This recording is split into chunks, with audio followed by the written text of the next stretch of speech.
Jon Jones says he's ready to prove Dana White wrong and take part in UFC's massive White House event. But can he earn Dana White's trust? Dana is planning an 85,000 fan takeover of DC for America's 250th celebration. The UFC is coming in grand style.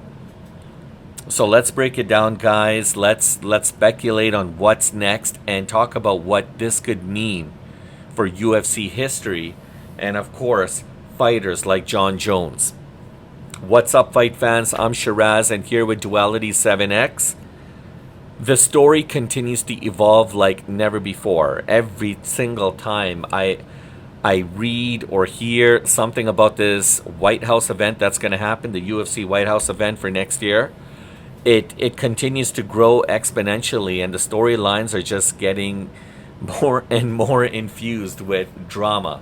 And a lot of it honestly is coming down to guys like Jon Jones, who's been wanting to get on this fight card for a long time, and Dana White said it's going to be 1,000,000,000 to 1. He's lost trust in Jon Jones.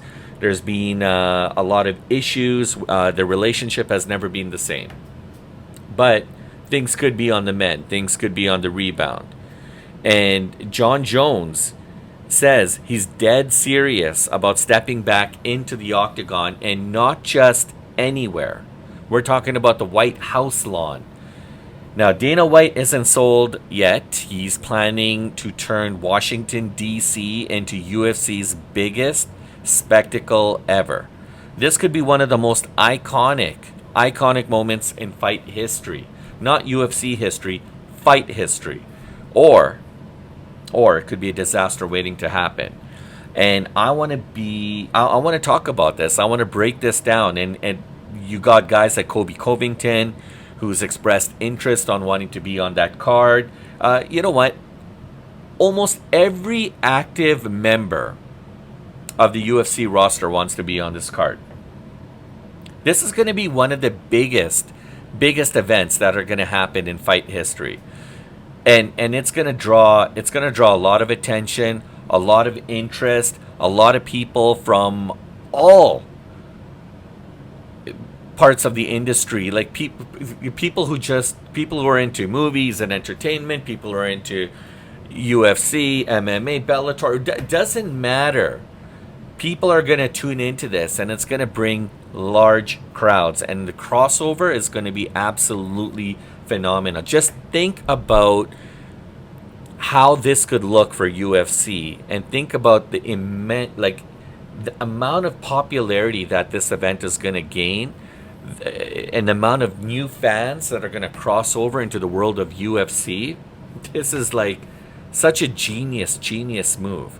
Now, you've probably heard whispers, okay, along the lines of this event happening, and for America's 250th anniversary on Independence Day, the 4th of July, 2026. And it's not, now these whispers are starting to become louder, and they're starting to become more real. Day by day, this is happening. There's planning. There's people behind the scenes. Dana's got a huge team of people, giants within the industry, that are going to do everything they can to make this event happen, and happen in a very grand fashion, right? And Dana's dreaming big. I mean, concerts, giant screens, fan zones. I mean, he's talking about an estimated 85,000 plus fans flooding DC for this grand spectacle of an event. The South Lawn fight itself, I mean, there'll be less than 5,000 people that'll be able to get in because of security. But just think about that. You're going to have snipers on the rooftops, Secret Service everywhere, and the president literally in the building, most likely even right there by ringside. Right? It's bold, it's risky, unlike anything we've ever seen before in MMA, but it's going down, guys, and it's going to happen. Now, Jon Jones, we all know, stepped away earlier this year, but he's making it crystal clear that he's not retired. And this guy's in the gym, guys, right now as we speak, 5 days a week, still in the drug testing pool, preparing like he's got a contract signed. And that's how he's fighting. He's fighting like he's ready to go. Like if UFC calls him up and says, "Hey, we need you in October. We need you for 321, 322." He's ready to go. His message is basically the same. Dana, I'm serious. Put me on that card. But Dana, he's not 100% convinced right now. I mean, he straight up just does not trust Jones for whatever reason. Not enough yet to give him that spot. And that's okay, guys, because knowing Jon Jones and the competitor he is and what he's able to do and understanding the buzz that this is creating, people want to see Jon Jones. People want to see him on that card. I'm going to say 95% he's going to be on that card. Here's where I'm at. I get Dana's hesitation. Jones has a history of failed drug tests, legal trouble, unpredictable behavior. Putting him on that stage, that's literally the most, like, on the stage that has the most, that's going to be watched by millions around the world. Probably one of the highest profile events, not only in UFC history, but probably in sports entertainment, could ultimately blow up in their faces in the event that something goes completely dead wrong. If Jones does anything stupid, is going to blow up in UFC's faces. Do they really want to take that chance? But at the same time, can you imagine the ratings? And look, doesn't matter what anybody says, Jon Jones is one of the greatest fighters to have ever lived. One of the fiercest competitors that UFC's ever seen. And if he shows up clean, humble, focused, fit, just imagine the headlines. Just imagine the walkout on the South Lawn with fireworks behind him. The White House right behind him. I mean, this isn't just a fight. This is a legacy-defining moment. But trust is earned, and Dana sending a message. Show me, don't tell me, show me. If Jones can pull this off, this could be that Mount Rushmore moment that he's been wanting. Daniel Cormier may just turn around and say, you know what? I changed my mind. Jon Jones deserves to be on the Mount Rushmore of MMA. And not just DC, but I think there's a lot of people who will say that as well too. So let's just kind of play this out here, guys. If Jones gets on the UFC White House fight night, if he gets on that card and he performs, and we're talking about like a comeback story for the ages, right? I mean, UFC cements itself as the sport that took MMA to the White House. It could even open up doors for more crossover events. I mean, just think, historic landmarks, right?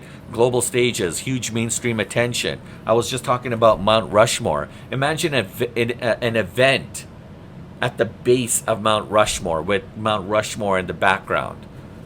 I mean, on the flip side, if Jones slips up again, Dana's gamble is would overshadow the whole America 250th celebration. I mean, that's all people are going to talk about is the ultimate fail, right? Fans, media, politicians, they'll all tear into the UFC. It's a huge, huge gamble, guys, but it comes with big rewards. And Dana's big DC takeover could ultimately turn from one of the greatest things that could ever happen for the sport and for the company to one of the worst PR nightmares ever. I mean, it's high risk again, guys, like I said, but I also say it's high rewards. Right? So this is my take. I think deep down inside, I believe in Jones. I think he can make it. And if he's truly, truly laser beam focused, guys, if he's locked in, I mean, right now he's on the thinnest ice imaginable when it comes to Dana White, but if Dana's betting big on making history, right? But one misstep could blow it all. I honestly don't see Jones jeopardizing that in any way. In fact, I think he could pull off an amazing, brilliant comeback. And that's my take, guys. I think it's going to be absolutely incredible. Who he fights, that's a different story. Again, as time goes by, as weeks go by, as months go by, we're going to continue to talk about this, and we're going to have more and more juicy nuggets to be able to share. Slowly by surely, that card is going to kind of materialize into something that's tangible, something that we can see, and something we can start kind of putting together as a picture. But just to know right now that Jones is serious about making this comeback and taking his health and fitness and his nutrition and his training very serious, that's a huge plus point, guys. So anyways, that's my take. I believe he can do it. Drop your thoughts below. I want to hear from you guys. I'm reading every comment. I want to know what you guys think. And hey, if you love to fight, talk like this, I mean, if you just smash that button, guys, hit the subscribe, join us here on Duality 7X. We're breaking down every twist on the road to the White House Octagon, and I want to be there with you guys side by side, so we can go all the way with our conversations, and who knows, maybe we'll actually be there together watching this fight. So on that note, I hope you guys enjoyed this video, and we will catch you guys on the next one.